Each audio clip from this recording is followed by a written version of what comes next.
हम बैठे हैं अवान फार्म पे अकबर साहब के इस खूबसूरत डेरे पे। अवान साहब कुछ वाक़या सुना रहे थे, ज़रा सुनाओ ज़रा जरा वो दस रहे सो। सर वो हमारी लोकल डायलॉग में एक बुजुर्ग जा रहे थे तो चंद बच्चे बैठे थे। जी। तो उन्होंने कहा कि ये यार ये भी हूण रुड़ गई है। हाँ रुड़ गई है मतलब पक गई है। हाँ हाँ। तो बाबा ने थोड़ा एक लंबी सांस लेके कहा कि बच्चा मैं खुदी कपीनियां भी देखियां। हाँ, खुदी हाँ। मतलब जो छोटी गंदम होती है ना, क्या कच्ची, बात क्या बात। वो भी मैं कटती हुई देखी, मैंने देखी है। माशाल्लाह। अच्छा, मेरी जनाब मुख्तलिफ लोगों से मुलाकात रहती है। पहले सबका तारुफ भी करवा दूं मैं। हमारे साथ कनाडा से हमारे दोस्त हैं। सर बताइएगा पूरा नाम अपना। आफ्ताब साहब। और मेरे बड़े महबूब दोस्त हक में नाज साहब। और इधर हवलदार खादम हुसैन ख्वाजा मज़हर।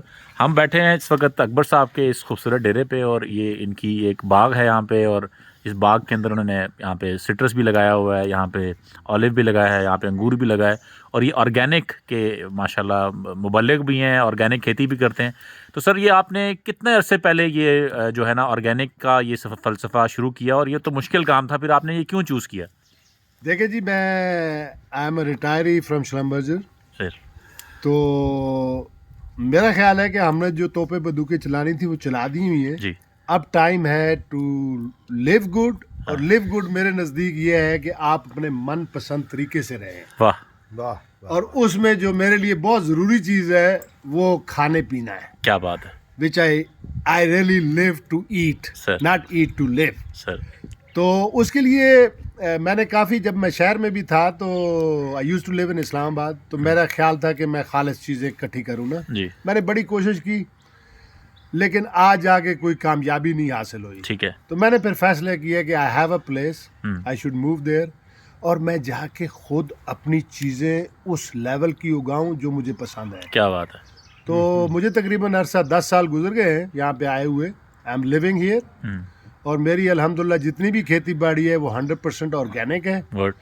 हम अपनी खादें खुद बनाते हैं, अपनी पेस्टिसाइड, अपनी जितनी भी स्प्रे जो केमिकल हैं उसके अगेंस्ट हम ऑर्गेनिक बनाते हैं। क्या बात है। और करते हैं और अल्हम्दुलिल्लाह खाते हैं। चले आप हमें छोटा सा क्विक टूर, जब तक ये हमारे माल्टे आते हैं जी तो हमें आप क्विक टूर कराएं और हमें बताएं कि जी क्या क्या चीज़ें कर रहे हैं जो वैसे तो मैंने देखी हैं, लेकिन ज़रा हमारे देखने वालों के लिए ज़रा आएँ, ज़रा देखते हैं ज़रा। आए जी। और साथ ही साथ हम आग सेक रहे हैं। आप दोस्त बेशक बैठना चाहें तो बैठें, हम ज़रा ये टूर करके आते हैं। इस तरफ खूबसूरत सा डेरा है, यहाँ पे सिट्रस का बाग है।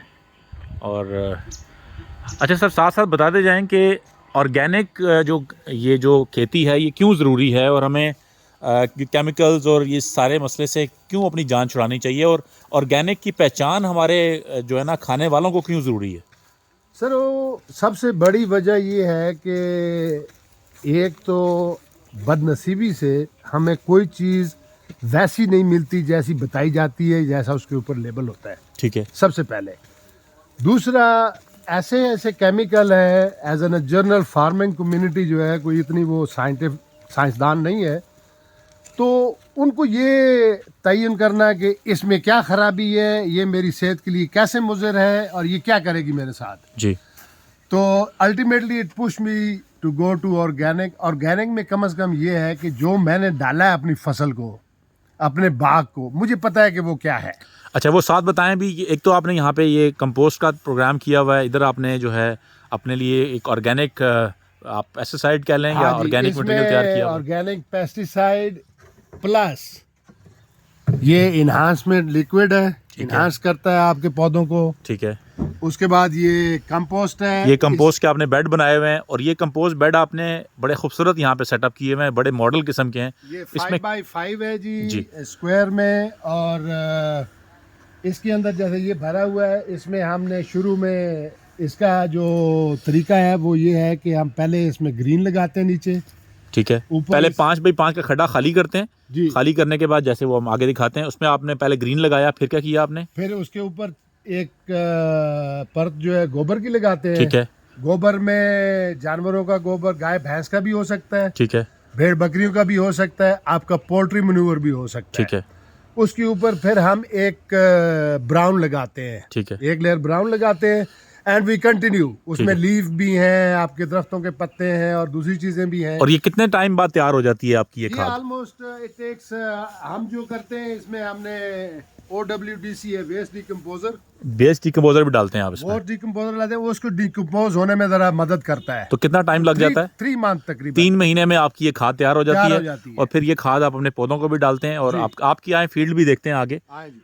अच्छा, आपने सोलर यहाँ पे कितने साइज का लगाया हुआ है और पानी का यहाँ पे क्या तरतीब है? सर हमने हर बोर पे तकरीबन 5 kVA का सोलर लगाया हुआ है। Very good. अच्छा, ये खाना इस तरह खाली होता है? हाँ, ये फिर उसमें इस तरह से डिफरेंट लेयर्स करते लेयर डालते हैं तो फिर वो आगे तक। हाँ जी, हमारे जो घर का वेस्ट है वो हम कहीं नहीं जाता, वो वहीं डिकम्पोज करते हैं। चलें आए आपकी फील्ड भी देखते हैं। अच्छा, ये बताएं आपके ऑलिव की कितने प्लांट्स हैं इस वक्त? सर मेरे पास कोई तकरीबन 2500 के करीब प्लांट्स हैं।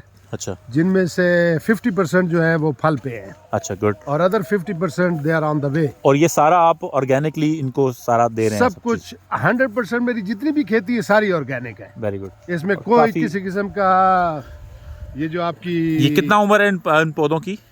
ये अबाउट 6 ईयर जी। 6 ईयर्स। हाँ जी। अच्छा, इसको देखें कितना खूबसूरती से इन्होंने नीचे ये इसको बाकायदा ऑर्गेनिक मल्चिंग करके मटेरियल डाला हुआ है और ऊपर से मल्चिंग शुरू है, ड्रिप इरिगेशन के जरिए इसको इंशाल्लाह मल्चिंग भी कर रहे हैं इसको जी।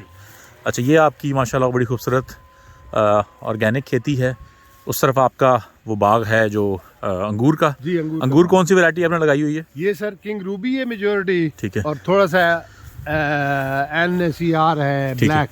ये आपकी माशाल्लाह जो फील्ड है ये गंदम है और आप बता रहे थे कि इस पे अभी तक आपने इसको अभी तक कोई किसी किस्म की आर्टिफिशियल फर्टिलाइजर या पानी हमने नहीं दिया। ठीक है। ये बारिश के बत्तर पे हमने लगाई थी और अभी तक उसी पे खड़ी हुई है। बारिश के बत्तर पे, वेरी गुड। और इसको हमने पिछले साल ये 5 कनाल जगह 5 ट्रालियां गोबर, ठीक है, और 1 ट्राली जो है ये जो पोल्ट्री मनोर है, ठीक है, वो डाला था। ठीक है। और इसको हमने इसकी जो टिलरिंग की वो तरतीब है वो हमने ऐसी रखी है कि इसमें कोई घास भूस पूरे साल। बहुत अच्छा, माशाल्लाह बड़ी खूबसूरत आपकी गंदम भी बड़ी खूबसूरत है। ये जो आपने ये इस तरफ आपका बाग है जो कि अंगूर का है, जो किंग रूबी के ये पौधे लगे हुए हैं। ये तकरीबन कितने एकड़ पे है सर? ये 10 एकड़ पे। 10 एकड़ पे। तो 5000। अच्छा, ये आपने पानी का जिसके अंदर ये आप अपना डिकम्पोजर और ये सारा ये सर वेस्ट डिकम्पोजर बना हुआ है। ठीक है। टेक्निकली ये ऑर्गेनिक एसिड है। ठीक है। तो इसमें हमने ये 10 ड्रम का टैंक है। ठीक है। तो इसमें हमने 50 लीटर का जानवरों का यूरिन डाला हुआ है। अच्छा, जानवरों का यूरिन भी डालते हैं just to enhance. Very good. इसकी जो वो है। तो आप जो ख़ास तौर पे मुस्तकबिल में एक तो लोगों को ये पता होना चाहिए कि जो एग्रीकल्चर है वो अभी आज के दिन अभी तक हम ऑर्गेनिक जो फार्मिंग को और ऑर्गेनिक खुराक को नहीं समझ सके। तो मेरी नज़र में कंज्यूमर को भी, हमारे ख़रीदार को भी मुस्तकबिल में ये बात पता होनी चाहिए कि ऑर्गेनिक की वैल्यू ज़्यादा है। दुनिया में तो 3-4 गुना ज़्यादा पैसे दे के लोग ऑर्गेनिक चीज़ इस्तेमाल करते हैं। अगर हमारे ख़रीदार इस बात को समझ जाएं तो हमारे जो उगाने वाले हैं, जैसे अकबर साहब तो एक मॉडल फार्मर हैं, ये तो सिर्फ नफ़े के लिए काम नहीं करते, ये तो सेटिस्फेक्शन के लिए और ख़ास तौर पे जो अच्छा काम अपने खाने के लिए भी और अपनी फैमिली के लिए ये काम करते हैं। लेकिन एज ए कंज्यूमर हमें एजुकेट होना है कि हमें ये पता हो कि गंदम में खाद कौन सी डाली गई है। हमारे जो फ्रूट जो हमने खाया है, जो हमने माल्टा खाया है, जो हमने सब्जियां खाई हैं, उसमें केमिकल खादों को मना करके हम ऑर्गेनिक खादों को और नेचुरल तरीक़ाकार से जाएं, ताकि अगर हमें आज तक हमने ये बात नहीं पूछी अपनी सब्ज़ी वाले से कि ये किस खाद पे पली है, अगर हम आज अपनी दुकान से जाके ये जो दूध वाले से ये पूछ लेते हैं कि भाई इसमें इंजेक्शन डाला नहीं डाला, तो अपनी सब्ज़ी वाले को, अपने ग़िज़ा वाले को भी ये पूछना चाहिए। जब वो पूछना हम शुरू करेंगे तो फिर जो लोग ऑर्गेनिक फार्मिंग पे आएंगे, ऑर्गेनिक फार्मिंग पे आएंगे तो हमारी बीमारियां कम होंगी। और जो अगर हमारी बीमारियों का और हमारी ज़िंदगी का ताल्लुक हमारी खुराक से। तो सर अकबर साहब, मैं आपको सैल्यूट करता हूँ आपकी इस कंट्रीब्यूशन पे। आप कोई ऐसी बात कहना चाहेंगे आप आम फार्मर को या ऐसे कंज्यूमर को कि वो ऑर्गेनिक और गैर ऑर्गेनिक केमिकल वाली खादों में फ़र्क करके अपनी ग़िज़ा को कैसे बेहतर कर सकते हैं? सर हज़रत मूसा अलैहिस्सलाम ने अल्लाह ताला से सवाल किया था कि अगर कोई मेरी उम्मती आपसे कोई चीज़ मांगे तो क्या मांगे? तो अल्लाह ताला ने कहा कि सेहत। तो मेरा ख्याल है आज बदनसीबी से मुझे कहना पड़ता है कि हम जो उगा रहे हैं या जो खा रहे हैं उसमें कोई सेहत नहीं है। और हमें ये नहीं पता कि ये जो दवाइयाँ हम इन पौधों को या फसलों को डाल रहे हैं वो हमारे खाने वाले लोगों के साथ क्या करेंगी। और उसी की वजह से आज आप कहीं भी किसी भी हॉस्पिटल में किसी भी शहर में चले जाएं, मरीजों की लाइनें लगी हुई हैं। सो मेरा ख्याल है जिस दिन हमने ये एहसास कर लिया कि ये क्यों हो रहा है, उस दिन हमें फौरन ऑर्गेनिक पे शिफ्ट होना पड़ेगा। एक तो हमारी सेहत बचेगी, हमारी जेब बचेगी, और हमें ये जो जलीलो ख्वार होना पड़ रहा है वो नहीं होना पड़ेगा। अच्छा, अकबर साहब खुद माशाल्लाह इसी फार्म पे रहते हैं और अपनी पूरी ज़िंदगी को उन्होंने इस फार्म के साथ लिंक कर दिया है। तो आप कुछ बता रहे थे कि कितने सालों से आपने दवाइयाँ नहीं खाई और कितने साल से आप खालिस खुराक ग़िज़ा खा रहे हैं? मैं सर पिछले 30 साल से डॉक्टर के पास इसलिए नहीं गया कि मेरे पेट में दर्द है या मेरे सर में दर्द है या मुझे बुखार हो गया है।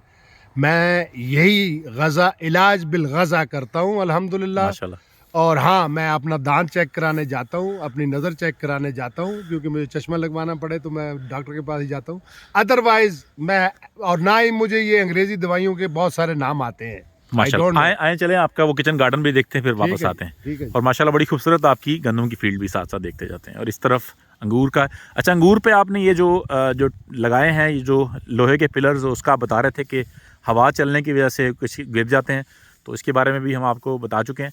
तो ये ख़ास तौर पे मुस्तकबिल में हम इनके साथ रिक्वेस्ट करेंगे अकबर साहब के साथ कि यहाँ से कुछ चीज़ें, ऐसी खालस चीज़ें अगर लोग मंगवाना चाहें तो इनसे रब्ता भी कर सकें। और मुस्तकबिल में हम ख़ास तौर पे, आपके माल्टे कितने साइज़ के पौधे लगे हुए हैं, कितने पौधे हैं? सर मेरे पास तकरीबन सिट्रस का 500 पौधा है। ठीक है। और तकरीबन एवरेज पौधे पे कोई 100 के करीब फ्रूट लगता होगा। अच्छा, गंदम आपकी कितनी हो जाती है एवरेज तकरीबन यहाँ? लास्ट ईयर सर हमारा हुआ था 250 मन। 250 मन, जिसमें से तकरीबन 50 मन हमारी अपनी कंजम्पशन है, जो मुलाजिम है, जो रहते हैं यहाँ पे लोग, और हम खुद खाते हैं। बाकी जनरली हम सेल करते हैं, लेकिन ख़ास बंदों को जिनको इसका इफेक्ट पता है, जिनको इल्म हो, जो अप्रिशिएट करे। ठीक है। खूबसूरत किचन गार्डन है जिसमें आप अपने घर की सब्जियाँ उगाते हैं। तो ये चुकंदर है और इसके साइडों पे मूलियाँ लगी हुई हैं। ठीक है। ये सलाद है, ये चुकंदर भी है इसमें, और फिर आगे ये गोभी है। ठीक है। फिर ये भी आगे चुकंदर आ गया, शलजम आ गई जी। और इसके आगे साथ जो है ये पालक है, जो 2 दफ़ा हम खा चुके हैं, ये अब तीसरी दफ़ा दोबारा रेडी हो रही है। ये आगे सैलेड आ गया, फिर सैलेड है जी, लेटक्स है, लेटस आ गया, चुकंदर आ गए, स्प्रिंग ऑनियन है, ये स्प्रिंग ऑनियन आ गया। फिर उसके बाद नर्सरी है ऑनियन की, जो हम अगले साल लगाएंगे। ये पनीरी है, और फिर ये गाजरें आ गई, जिससे हम खा रहे हैं पिछले तकरीबन 1 महीने से। और इसके बनों पे वो लगी हुई है चुकंदर, जो कि अभी, और वो आगे मटर लगे हुए हैं। आगे मटर माशाल्लाह सर, आपका जो ये मॉडल है, अल्लाह ताला आपको सेहत तंदुरुस्ती दे और लोगों को भी ज़रा तौफीक दे कि वो एक सारे, बल्कि मेरे ख्याल से आपने गन्ना भी लगाया हुआ है अपने खाने के लिए, गुड़ भी बनाते हैं। गुड़ बनाते हैं और गन्ना भी खाते हैं माशाल्लाह। बकरे भी आपने मेरा ख्याल बताया है मुझे कि 70-80 बकरे भी रखे हुए हैं। 1.5 बकरियां हमने रखी हुई हैं, और अभी जो आपने कलेजी खाई है वो हमारे अपने ही बकरे की थी। क्या बात है। मुर्गियाँ, सारे जानवर देसी रखी हुई है सर, अपने जानवर, गाय शायद? हाँ जी, गाय रखी हुई है, भैंसें रखी हुई है 2 माशाल्लाह। तो उन्हीं का दूध इस्तेमाल करते हैं। उनको अल्हम्दुलिल्लाह उनको भी 100% ऑर्गेनिक खिलाते हैं, ताकि वो 100% ऑर्गेनिक ही दूध मिले हमें। जिंदाबाद सर, अपना बहुत बहुत ख्याल रखिए। अस्सलाम वालेकुम। पिंडी वालेकुम सलाम जी।